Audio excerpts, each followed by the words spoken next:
But yeah. So okay, finally on Friday, the Warner Brothers Discovery merger finally closed, and people were waiting for this to happen for years. It finally happened. Officially, it was day one.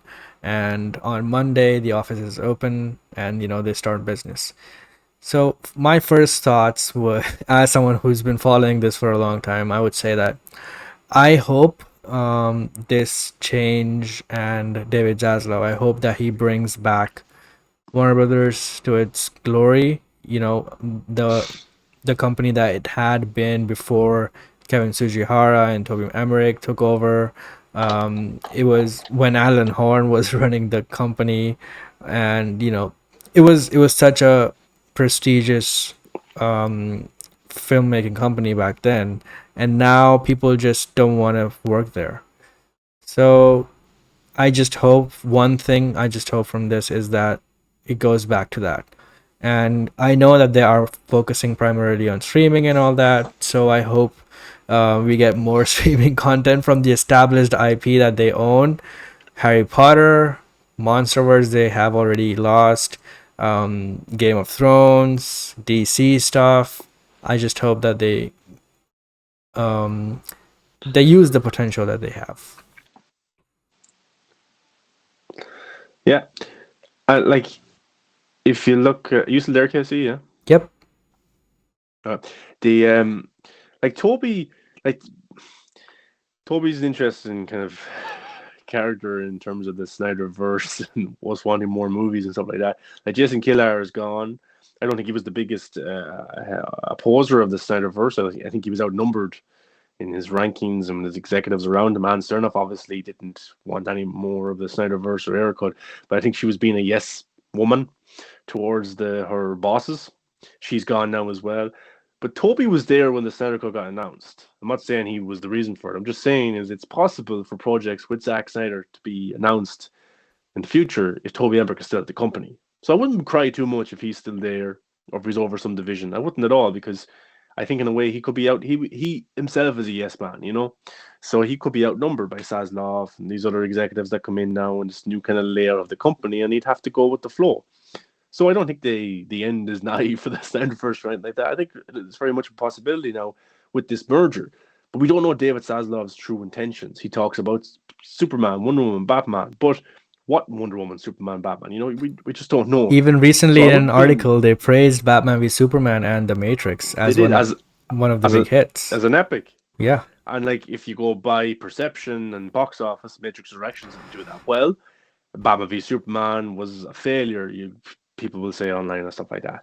Um, and that kind of Batman v Superman led to what happened with Justice League, but they're calling it an epic now. So these are good signs, and so it's hard to know what David Zaslav's intentions is. Is he more on the old regime side of the Snyderverse and their viewpoint, or does he have a new opening to it because of how well Zack Snyder's Justice League did, the numbers there, the international numbers, the opportunities that it has right now. So it's very interesting. Like time will tell with all this kind of stuff.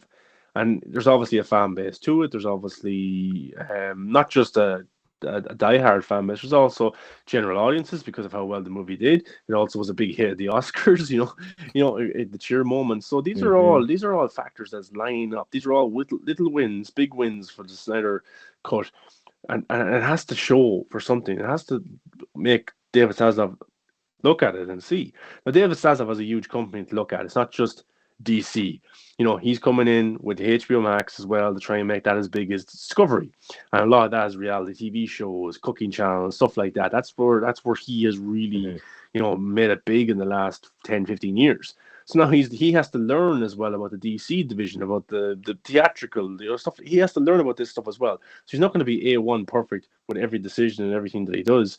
He's probably going to need a team around him, and that's probably the reason why Toby Emmerich is still there, because Toby Emmerich, love him, hate him, whatever, he's been in the company for what, 25 years, different companies, stuff like that. He's been in the mix of things. He knows how things work to a degree. Dune won Oscars, and he was a part of that as well. That process. So, but he also was a part of the day and day streaming, which ripped a lot of talent out of Warner Brothers. So there's wins and losses there as well. But in terms of the Snyderverse. I think I just keep faith. I'd be respectful in everything that we do as well. I know it's easy to kind of lose control and go into comment sections and attack this person, attack that person. But I think if you take the high ground, there's a lot to show for. Anne Sernoff was given a gift basket or a fruit basket there when she first got her job.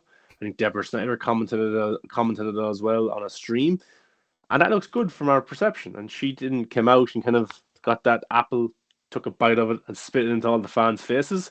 She looks bad, and that's why I didn't really want to react. I didn't want to really condone any of the bad behavior people had to online towards those executives, because I think you should always take the high ground in a way and just be patient and just wait. Be patient. Snyder Cut come out, big hit, and Sernoff, she's gone, nowhere to be seen. Stuff like that.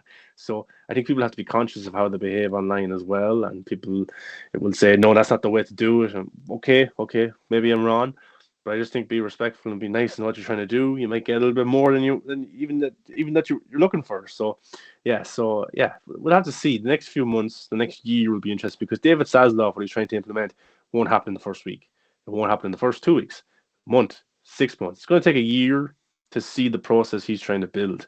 It happened with Bob Chapek at Disney, and it's not going too well there at the minute either, And it took him a year and a half before his vision came into what Disney is now. So yeah, we'll have to wait and see. But I don't think, even if Toby Emmerich does stay, I wouldn't look at it as this is the demise of the Snyderverse. But anyway, no matter what happens, Zack Snyder is tied up until 2024 with Army sequels, with Rebel Moon.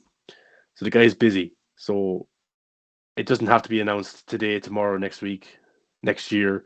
It can be announced when he's free, when he has time to do things, if he wants to come back and do it. Absolutely. Rokan? Mm-hmm. I mean, with stuff like this, you just want to be as cautiously optimistic as possible. So, I'm optimistic that Zaslav can make WB back into that pro director studio that it was for guys like Nolan and Snyder and Affleck and Guy Ritchie and so forth. So that's all you can do. Just be kind of cautiously optimistic about how this goes down. I do kind of understand why Toby Emmerich unfortunately would be there for a little bit longer, because Zaslav does come from the world of reality TV, and he does need to adjust himself to working on a monopoly that extends far beyond just reality TV and everything like that. But also, since he's worked in that world, he knows kind of what is a flagship type of thing. So you know what I mean? If you go on Discovery, their flagship shows are 90 Day Fiance and stuff like that. So I think with HBO Max, they don't have a flagship show. You could argue Peacemaker is a flagship show, but it's not Game of Thrones. Those high. Exactly. It's not Game of Thrones, and you could argue Euphoria is, but Euphoria is an HBO production. It's not an HBO Max type of thing. You know what I mean? Zack Snyder's Justice League got crazy numbers with interactions, with how it did at the Oscars, with the critics and stuff like that. It did extremely well, and I think he wants to look at the Snyderverse as hopefully as that flagship franchise that is kind of HBO Max's Stranger Things or The Boys, where it's their lead type of pitch to get people to subscribe, because that's how it was originally when Justice League got announced, was that more people started subscribing to HBO Max as a result of that. You know what I mean? Absolutely. Yeah. So if you look at Amazon there with Lord of the Rings, I think Zack Snyder's Justice League in the future there, that could be the Lord of the Rings for HBO Max. That too, yeah. You could have 20, 15, 20 episodes, 10 episodes, whatever it is, and have these kind of epilogue stories. With this episode, we follow the Joker and Deathstroke in the Nightmare World doing a side mission.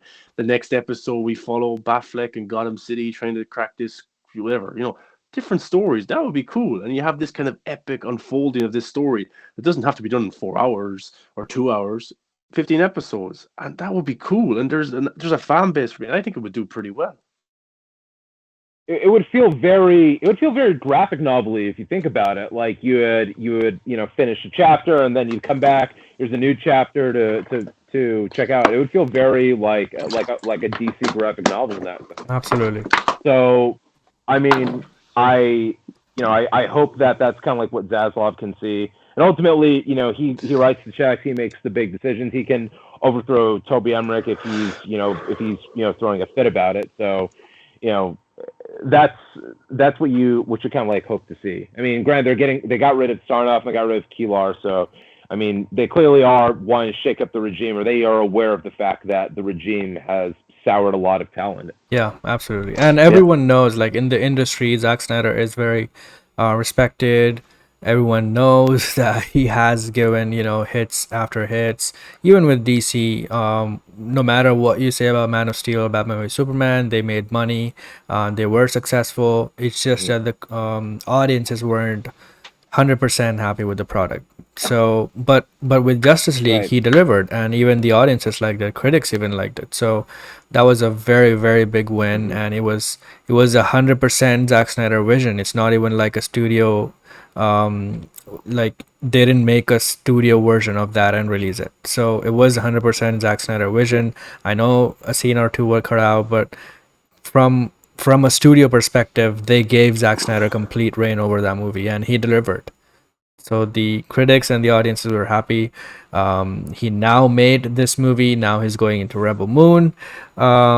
So yeah, I'm just excited to see things in the future. I hope they make good movies, good decisions. With Zack too. Like I would love to see Justice League 2. 2 and 3, or just in a one movie or one show, whatever, however they want to deliver it. So another thing in that is that this time they are getting a different person to run the streaming side of things. So Toby Emmerich won't be overseeing that. So maybe there is a window over at HBO Max there, which we can see. So yeah, hopefully. Fate, Alfred and Fate. also positive, exactly, and also positive or negative. Zack is the most talked about Yep. director on Twitter. People will spend out their day either praising the dude or hating the dude, and not even like big ones like Nolan or Tarantino get that type of Nobody in the world, yeah. activity. None of the big directors have such a huge, passionate fan base. Like not even Nolan. You could do greenlit the Justice League series or whatever movie or whatever it is for HBO Max, and then do like a reality show with Zack Snyder putting it all together.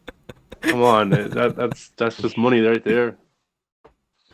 I'd kill for that. Like, just to watch him just walk through the facilities, like dodge through the studio execs. It'd be awesome. It'd be very funny because Zach's funny as well, and Deborah's funny, so it would be very humorous, And then, yeah, I think that should be the way to do Zack Snyder reality show on HBO Max. Yeah. But no, I'd keep Fate with it definitely. You wouldn't know what's going to happen. It's a weird world we live in, and hopefully this new regime listens to the fans, and if they do, we'll get the Snyderverse no problem, which is terrific. But Zach, we have to be respectful to him as well. He's busy doing Rebel Moon right now, which back to back 2 movies. Then he'll go into Planet of the Dead, and then he might be free. If he wants to go, he has to go. He has to want to go back as well, And also, there's another thing that he has to get Ben Affleck back, which I'm sure he would as well. Jared Leto, all these other actors. I don't think he'd have any problem getting the actors back. And I also think if they come like Ben Affleck or whoever else want to do a massive shoot, that's where the series comes in. You can shoot little things here and there and stuff, like just ways around it. The plan we think of Zack Snyder's Justice League 2, I think when it does get really greenlit, and whenever it is, series or movie, it's going to be very different. I think Zack has new ideas all the time, and then he'll have different inputs as well from people, and things change. But I think I've said since the Snyder Cut came out that I think we will, in some capacity, we will get an expansion of this particular world, and I hope that's the case. And just be patient. I know it's tough. Be patient. Yeah. Yeah,